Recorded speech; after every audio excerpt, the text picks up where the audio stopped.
S மக்களே, இன்றைக்கி big pass episode முடிஞ்சது. இன்றைக்கி நடந்த எல்லா விஷயமும் நம்ம ப்ரொமோவில் லைவில் அப்படி இப்படின்னு ஏற்கனவே டிஸ்கஸ் பண்ணிட்டோம்.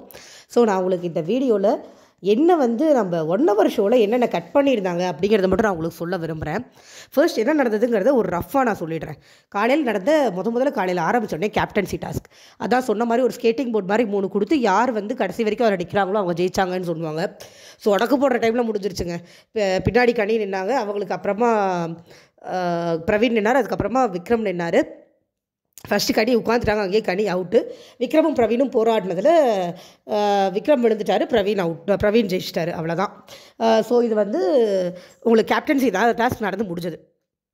அதுக்கப்புறம் ஆஸ் அ கேப்டனாக பிரவீனை இது பண்ண சொன்னாங்க.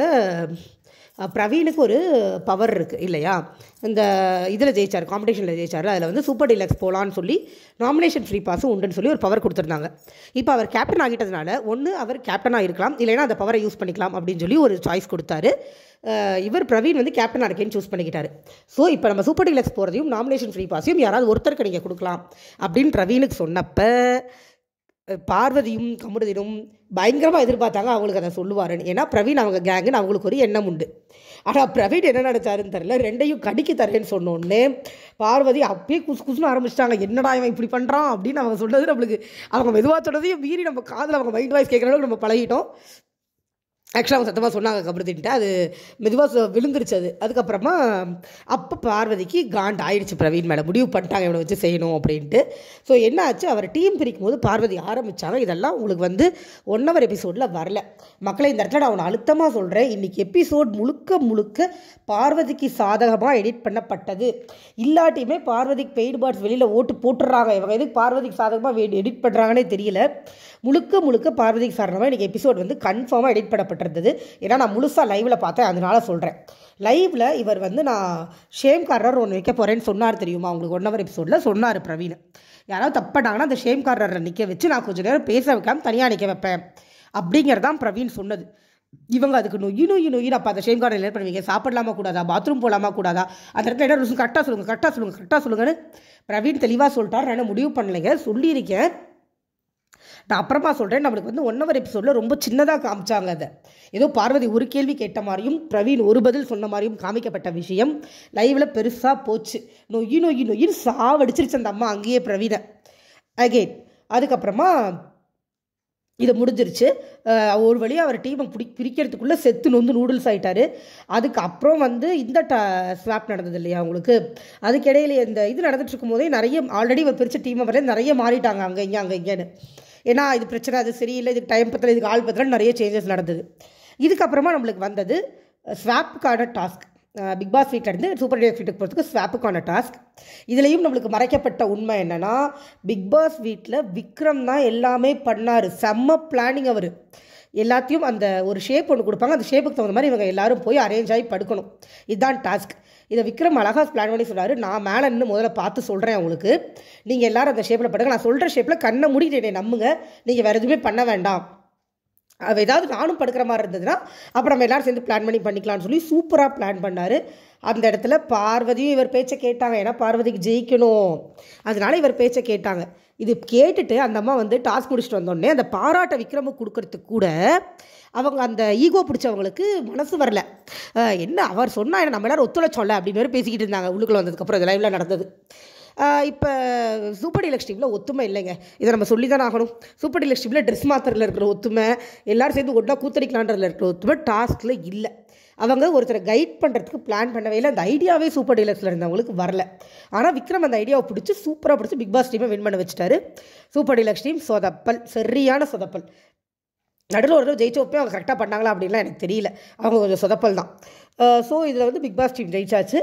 போகிறது யாருன்னு பிளான் பண்ணும்போது கலை போகிறேன்னு கேட்டதில் இதை நான் லைவில் பார்க்கலைங்க, அங்கே என்ன கூத்து நடந்ததுன்னா எனக்கு தெரியாது. 1 hour எபிசோடில் தான் பார்த்தேன். கலையை அக்செப்ட் பண்ணிட்டாங்க. கலை போய்ட்டால் இங்கேயும் சுபிக்ஷா போகிறேன்னு சொன்னாங்க, சுபிக்ஷாவை விட்டுட்டாங்க. இதுக்கு நடுவில் எடிட் பண்ணப்பட்ட போர்ஷன், ரொம்ப முக்கியமான போர்ஷன் எடிட் பண்ணி தூக்கியிருக்காங்க. இதில் சுபிக்ஷா கேட்பாங்க, இதனால் என்னோடய ஃப்ரீ பாஸ்க்கு எதுவும் பிரச்சனை வந்துடாது அப்படின்னு கேட்கும்போது நம்ம ஈகோ மேடம் பார்வதி என்ன சொல்லுவாங்கன்னா, நீ ஏமாற்றி வாங்கின ஃப்ரீ பாஸுக்கெலாம் ஒரு பிரச்சனையும் வராது அப்படின்னு ஒரு வார்த்தையை விட்டுருப்பாங்க. அதுக்கு வினோத் அது எதுக்குங்க அப்படி சொல்கிறீங்க தேவையில்லாமல் அப்படின்னு ஒரு வார்த்தை கேட்டிருப்பாரு. வினோத்தையும் பிடிச்சி கழுவி ஊற்றிருப்பாங்க. இது எல்லாமே நம்மளுக்கு எடிட் செய்யப்பட்டு பார்வதியை கரெக்டாக மட்டுமே காமிக்க முயற்சி செய்த தருணங்கள் இன்றைக்கி நம்ம பார்க்க முடிஞ்சுது. இதுக்கப்புறமா இந்த பிரச்சனை துணி எடுத்து வைக்கிற பிரச்சனை வருது. ஏன்னா கனி போயிட்டாங்க சூப்பர் டீலக்ஸ்க்கு. அவங்க பார்வதி இதை வந்து நம்ம ஃபுல் எக்ஸ்ப்ளனேஷன் வீடியோ ஒன்று போட்டிருக்கோம். நான் இங்கே சின்னதாக சொல்கிறேன். அவங்க வந்தது பார்வதி வந்து பிரச்சனை பண்ணுறாங்கன்னு பயந்து யாருமே பார்வதிக்கு வேலை கொடுக்கல. ஸோ நான் கொடுப்பேன் அப்படின்னு வந்தாங்க. பார்வதி தெளிவாக சரி பண்ணுறேன்ட்டு தான் வந்தாங்க.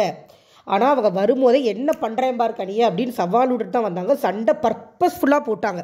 பர்பஸ்ஃபுல்லாக அவங்க கண்டென்ட் கொடுக்க அதை பிடிச்சிட்டு நீ கனியும் பர்பஸ்ஃபுல்லாக கண்டென்ட் கொடுத்தாங்க. நீ சாரி கேளு அப்போ தான் நகருவேன் அப்படின்னு கனியும் அந்த கண்டென்ட்டை கிராப் பண்ணிக்கிட்டாங்க. நீ கண்டென்ட் ஸ்டார்ட் பண்ணுறியா, நான் என்ன இழுச்சு வாயா, நானும் கொடுக்குறேன் பாருன்னு பார்வதி ஸ்டார்ட் பண்ண கண்டென்ட்டை கனி முடிச்சு வச்சாங்க. இவ்வளோ தாங்க நடந்துச்சு. இது டீட்டெயில்டு எக்ஸ்ப்ளனேஷன் வீடியோ நான் கொடுத்துருக்கேன். நீங்கள் போய் பாருங்கள். இதுக்கு முன்னாடி இருக்கிற வீடியோவே அதுவாக தான் இருக்கும். அதை வந்து ஃபுல்லாக சொல்லியிருக்கோம் நம்ம. இதில் 2 பேர் மேலேயுமே தவறுலாம் கிடையாது. இவங்களும் கண்டென்ட் கொடுத்தாங்க, அவங்களும் கண்டென்ட் கொடுத்தாங்க. பார்வதி டர்ட்டியாக கண்டென்ட் கொடுத்தாங்க, அவங்க கொஞ்சம் டீசெண்டாக கண்டென்ட் கொடுத்தாங்க. அவ்வளோதான் அங்கே நடந்தது. ஓகேவா? இந்த பிரச்சனை வந்து இதை நம்ம திருப்பி டிஸ்கஸ் பண்ண வேண்டாம். ஏன்னா ஏற்கனவே பண்ண விஷயம்தான். இது முடிஞ்சதுக்கு அப்புறமா தான் இதில் மறைக்கப்பட்ட உண்மை நான் ஒன்று சொல்கிறேன். பார்வதி வந்து விறுவிறுன்னு வெளியில் போனாங்க தெரியுமா? நம்மளுக்கு வந்து 1 hour எபிசோடில் எப்படி காமிச்சாங்கன்னா, அவங்க நேரம் வெளியில் போய் துணி எடுத்து என்னமோ வைக்க வந்தவங்க மாதிரி நல்லவங்க மாதிரி ப்ரோட்ரே பண்ணாங்க. கிடையாது. பார்வதி வீட்டு விட்டு வெளில போயிட்டாங்க. அப்போ பிரவீன் பின்னாடி போய் பிடிச்சிட்டு வந்தார். பிடிச்சிட்டு வந்து சமாதானப்படுத்தி நீங்கள் போல துணி எடுத்து வைக்க பாரு, இந்த சாரி பிரச்சனை அப்புறம் பேசலான்னு சொன்னதுனால தான் துணி அந்த அம்மா கையில் எடுத்துச்சு. அப்படியே எனக்கு 1 hour எபிசோடில் அதை பார்க்கும்போது சீரியஸாக ஷாக் ஆகிடுச்சு. எதுக்கு இவ்வளோ தூரம் ஒருத்தவங்களுக்கு சார்பாக இப்படி எடிட் பண்ணணும்? அப்போ நம்ம முதல் 4 சீசனில் பார்த்ததெல்லாம் என்னது அப்படிங்கிற கன்ஃபியூஷன் எனக்கு வந்துருச்சு. நம்ம முதல் 4 சீசன் ஃபுல்லாக எடிட்டட் வெர்ஷன் தான் பார்த்துருக்கோம். அப்போ அது எல்லாத்துக்கும் இன்னொரு பக்கம் இருந்திருக்குமா அப்படின்ற கேள்வி இது கிரியேட் பண்ணுது. என்னமோ நேராக பார்வதி வெளியே போய் துணியை எடுத்து நல்லவங்க மாதிரி ப்ரோட்ரை பண்ணுறாங்க. பார்வதி விறுவிறுன்னு போனது வீட்டை விட்டு வெளியில் லைவ் பார்த்துருந்தா மட்டுமே இது தெரிஞ்சிருக்கும். வீட்டை விட்டு வெளில போனவங்கள பிரவீன் போய் பாருன்னு பின்னாடி நாய் மாதிரி போய் குழச்சி கூட்டிகிட்டு வந்தார். அவர் கூட்டிகிட்டு வந்து அவங்கள சமாதானம் பண்ணி துணியை எடுக்க வச்சாங்க. அதை எடுத்த துணியுமே அந்த மறுபடியும் கீழே ஓட்டுருச்சு. அதை எடுத்து அதான் ஒரு டேபிள் மேலேயோ சேர் மேலேயோ வச்சிருக்கலாம் மக்களே. அது வந்து பர்பஸ்ஃபுல்லாக க்ரியேட் பண்ணப்பட்ட கண்டென்ட். அதுக்கப்புறம் கனியும் பார்வதி சிரித்து விளையாண்டுக்கிட்டு இருந்தாங்க. அதையும் நம்மளுக்கு காட்டலை. இப்போ தான் நான் சண்டை போட்டிங்கன்னு ஹவுஸ்மேட்ஸ் கேட்டதுக்கு அது வேறு இது வேறுன்னு 2 பேருமே போயிட்டாங்க. ஸோ அது பர்பஸ்ஃபுல்லி க்ரியேட் பண்ணி நம்மளுக்கு கொடுக்கப்பட்ட கண்டென்ட். அதை வச்சு சீரியஸான எந்த முடிவும் எடுக்காதீங்க. ஆனால் பார்வதியை நல்லவங்க மாதிரி சேனல் காட்ட ட்ரை பண்ணுறாங்க. அதில் மாற்றுக்கிறதே கிடையாது. பார்வதி கிட்ட அடிப்படையான மேனர்ஸ் இல்லை, அதுதான் உண்மை. ஏன்னா அவங்க நிறைய இடத்துல அப்படி தான் நடந்துக்கிறாங்க. இதுக்கிடையில் வியானா ஒரு கண்டென்ட் கொடுத்துட்டு இருந்தாங்க, கம்ப்ளீட்லி யூஸ்லெஸ் கண்டென்ட், கிராசரிஸ் இல்லைன்னு சொல்லிட்டு அது பிரவீன் நிறைய தடவை அட்ரஸ் பண்ணிட்டார். அது அவங்களுக்கு தெரியாது. பிரவீன் நிறைய தடவை போய் கேமராவில் சொல்லிட்டாரு. அது வந்து ரெஜிஸ்டர் பண்ணப்படலை. ஓகே, இப்போ நெக்ஸ்ட் வீக் டாஸ்க் வந்திருக்கு. உங்ககிட்ட இருக்கிற எல்லா ஆக்சசரிஸும் கொண்டு போய் வைங்கன்ட்டார் பிக் பாஸ். அவர் கொடுத்துருக்கிற யூனிஃபார்ம் அண்ட் இன்னர்ஸ் தவிர வேறு எதுவுமே இருக்கக்கூடாது அப்படிங்கிறதான் தற்போதைய நிலவரம். நம்ம வந்து இந்த 1 hour ஆரம்பிக்கும் போது அதான் போயிட்டு இருந்துச்சு லைவில். ஸோ மீதி லைவ் இனிமேல் தான் பார்க்கணும். எல்லாரும் எல்லாத்தையும் கொண்டு போய் வச்சுட்டு அவங்களோட ட்ரெஸ்க்கு மௌனாஞ்சலி செலுத்துறதோட அது நல்லா காமெடியாக இருந்துச்சு. மௌனாஞ்சலி செலுத்துறதோட இன்றைக்கி எபிசோட் முடிஞ்சது. இன்றைக்கி பேசுகிறதுக்கு பெருசாக ஒன்றும் இல்லை மக்களே. அதனால தான் நான் வீடியோவே ரொம்ப சின்னதாக தான் பண்ணியிருக்கேன். இதுக்கிடையில் நான் லைவில் பார்த்தது என்னென்னா, பிரவீன் வந்து ஒரு கான்செப்ட் கொண்டு வந்தார். ஒரு ஃபங்க்ஷன் மாதிரி பண்ணலாம், ஒரு காம்படிஷன் மாதிரி வச்சு எல்லாரையும் பர்ஃபார்ம் பண்ண சொல்லி அதையும் செலக்ட் பண்ணி ப்ரிலிம்ஸ் ஃபைனல்ஸ்லாம் போகலான்னு சொன்னார். அதை மொத்தமாக எல்லோரும் சேர்ந்து மறுத்துட்டாங்க. ஏன்னா ஆல்ரெடி எல்லோரும் ஹையர் ப்ரெஷரில் தான் இருக்கும்போது நீங்கள் மறுபடியும் காம்படிஷன் எடுத்துகிட்டு வராதிங்க. காம்படிஷன் எடுத்துகிட்டு வந்தால் திரும்பி சண்டைகள் வரும், பிரச்சனைகள் வரும். இது பார்வை தெளிவாக சொல்லிட்டாங்க. ஏன்னா சண்டை போடக்கூடிய ஆளே அவங்களா தான் இருப்பாங்க. அது எல்லாருமே ஆனால் அப்படி தான் சொன்னாங்க. சபரி ஆகட்டும், எஃப்ஜி ஆகட்டும், கனி ஆகட்டும், திவாகர் ஆகட்டும், எல்லாருமே வந்து அங்கே பெர்ஃபார்ம் பண்ணுறோம். பட் அது காம்படிஷனாக வேண்டாம். இவங்க வந்து ஆல்ரெடி ஓப்பன் மைக்குன்னு ஒரு கான்செப்ட் வச்சுருக்காங்க போல் இருக்கு உள்ளுக்குள்ளே. ஏன்னா அதில் வந்து நான் அன்சீனில் பார்த்தப்ப விக்ரம் பெர்ஃபார்ம் பண்ணதெல்லாம் வந்தது. அடிக்கடி யாராவது அந்த மாதிரி பெர்ஃபார்மன்ஸ் பண்ணுறாங்க. ஸோ நாங்கள் அந்த மாதிரி ஓப்பன் மைக்கில் பெர்ஃபார்ம் பண்ணிக்கிறோம். அப்போ எல்லோரும் உட்காந்து பார்த்துக்கலாம். பட் அது காம்படிஷனாக வேண்டாம் அப்படின்னு சொல்லி பிரவீனும் ஒத்துக்கிட்டாரு. அண்ட் பிரவீன் கிட்ட முன்னேறணும்னு ஒரு பயங்கரமான ஒரு துடிப்பு ஒன்று இருக்குது. அது நம்மளால் இன்றைக்கி ஷோ பார்த்துருந்தீங்கன்னா, லைவில் கொஞ்சம் பார்த்துருந்தீங்கன்னா உங்களுக்கு தெரிஞ்சிருக்கும். ஏதாவது ஒன்று பண்ணி எப்படியாவது முன்னுக்கு வந்துடணும் அப்படின்னு சொல்லி அவர் ரொம்ப போராடுறாரு. ஏன்னா அவருக்கு ஷார்ட் டெம்பர் ப்ராப்ளம் இருக்கும்னு எனக்கு தோணுது. பார்வதியோடைய ஆட்டிடியூடுக்கு அவர் கை நீட்டாமல் இருக்கிறதே பெருசு. அந்தளவுக்கு அவங்க டென்ஷன் பண்ணுறாங்க. அவருக்கு அவ்வளோ கோவம் வரும். ஆக்சுவலாக வரக்கூடிய ஆள் தான் மாதிரி தான் தெரியுது பார்த்தா. பட் கண்ட்ரோல் பண்ணிட்டு இருக்கிற மாதிரி இருக்குது. நம்ம எதையுமே பண்ணி வாயை விட்டு நம்மளோட வாய்ப்பை கெடுத்துக்கக்கூடாது அப்படின்னு சொல்லி ரொம்ப கண்ட்ரோல்டாக அவர் இருக்காரோ அப்படின்னு எனக்கு தோணுது. மேபி பார்வதி அந்த கண்ட்ரோலை சோதிச்சாங்கன்னா கண்டிப்பாக பெருசாக முட்டிக்கும் பார்வதிக்கும் பிரவீனுக்கும். ஏதாவது ஒன்று பண்ணி அவர் ரெட் கார்டெல்லாம் வாங்கிட்டு போயிடக்கூடாது. ஏன்னா இவங்க அந்தளவுக்கு இரிட்டேட் பண்ணுறாங்க. இதில் என்னென்னா, பார்வதி அதிகமாக இரிட்டேட் பண்ணக்கூடிய சபரி, எஃப்ஜே, கனியெல்லாம் திருப்பி பார்வதியோட போய் விளையாண்டுக்கிறாங்க. அதெல்லாம் நம்மளுக்கு மேபி 1 hourல வர்றதில்லைன்னு நான் நினைக்கிறேன். இது வந்து ஒரு தடவை 4th சீசனில் வந்து அர்ச்சனா சொல்லியிருப்பாங்க. சார் நாங்கள் சண்டை போடுறது மட்டும் தான் வருதா, நாங்கள் சந்தோஷமாக இருக்கிறதுலாம் வரவே இல்லையா அப்படின்னு கேட்டிருப்பாங்க. ஏன்னா 4th சீசனில் நம்மளுக்கு வந்து லைவ்லாம் கிடையாது. அதுதான் இங்கே நடக்குது. இவங்க சண்டை போடுறது மட்டும் தான் நம்மளுக்கு 1 hour எபிசோடில் காட்டுறாங்க. பின்னாடி அவங்க விளையாண்டுக்கிறாங்க, சந்தோஷமாக இருந்துக்கிறாங்க, சண்டை போடுறாங்க, விளையாண்டுக்கிறாங்க, ஜாலியாக இருந்துக்கிறாங்க, சண்டை போடுறாங்க. ஆக உண்மையிலேயே சண்டைன்னு ஒன்று இருக்குது அப்படின்னா அது திவாகருக்கும் பார்வதிக்கும் தான். ஏன்னா திவாகருக்கு கண்டென்ட் எதுன்னு புரியலை, பார்வதி அவரை யூஸ் பண்ணிகிட்டு இருந்தாங்கன்னு அவருக்கு புரியலை. அதே மாதிரி திவாகருக்குன்னு ஒரு பயங்கரமான தலகணம், தான் தான் பெரிய நடிகர், நடிப்பு அரக்கன் அப்படிலாம் ஒன்று இருக்குல்ல, எனக்கு எல்லாம் தெரியும், என்னை விட எல்லாரும் கீழே, அவர் ஒன்று என்ன வச்சுருக்காரு தெரியுமா, அதெல்லாம் தான் அவர்கிட்ட இருக்கே ஒழிய இங்கே இருக்கிற கிரேமெல்லாம் அவருக்கு ஒன்றும் சரியாக புரியலை. அவர் தன் அறிவாளி நினச்சி ப்ரோட்ரே பண்ணிட்டு இருக்காரு. இன்றைக்கி 2-3 தடவை FJ சண்டைக்கு போனார். இதையும் நம்ம லைவில் பார்க்க முடிஞ்சது.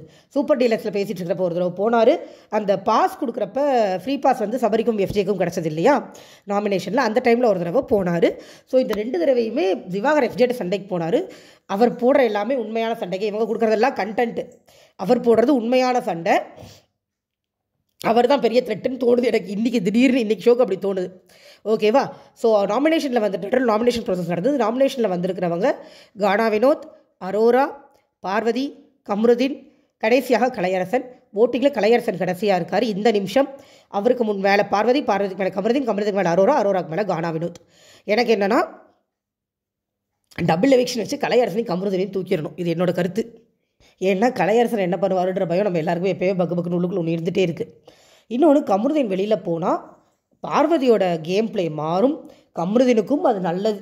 ஏன்னா இன்றைக்கி காலையில் முதல் வேலையாக போய் துஷார்கிட்ட சாரி கேட்டார். அதை சொல்ல மறந்துட்டேன்.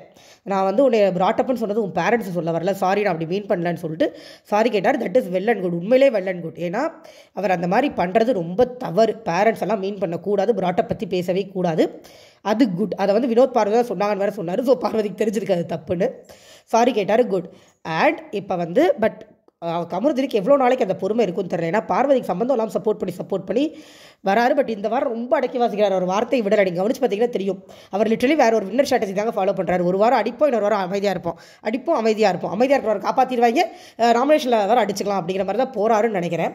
நான் அவர் வெளியில் போகணுன்னு சொல்கிறது அவருக்காக இல்லை. அவர் வெளியில் போனார்னா நீங்கள் பார்வதியோடு நம்ம வேறு கேமை பார்க்கலாம். ஏன்னா பார்வதிக்கு சப்போர்ட் பண்ணுறதுக்கு அங்கே வேறு யாரும் இல்லை. இன்றைக்கி கனி மேட்டர் எல்லாரும் டென்ஷன் ஆகிட்டாங்க. இவங்க வேணும்னே ஒரு கண்டென்ட் பர்பஸ்ஃபுல்லாக க்ரியேட் பண்ணுறாங்க. அப்படிங்கும்போது அது டேர்ட்டியாக போகும்போது எல்லாருக்கும் கோவம் வருது. அது கண்டென்ட்டாக இருக்கிற வரைக்கும் பிரச்சனை இல்லை. வீட்டில் வேலைகள் நடக்காமல் அது எல்லையை மாரி வார்த்தைகளை விட்டு டேர்ட்டியாக போகும்போது ராஜமாதான்னு பார்வதி கிண்டல் பண்ணும்போது நம்மளால் கேட்கவே முடியல.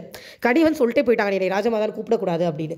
அவங்க அப்படியே விடாமல் நாமினேஷன் விட்டு வெளியில் போகும்போது மூஞ்சியை பாரு, முகரையை பாரு, இப்படிலாம் பேசுகிறாங்க.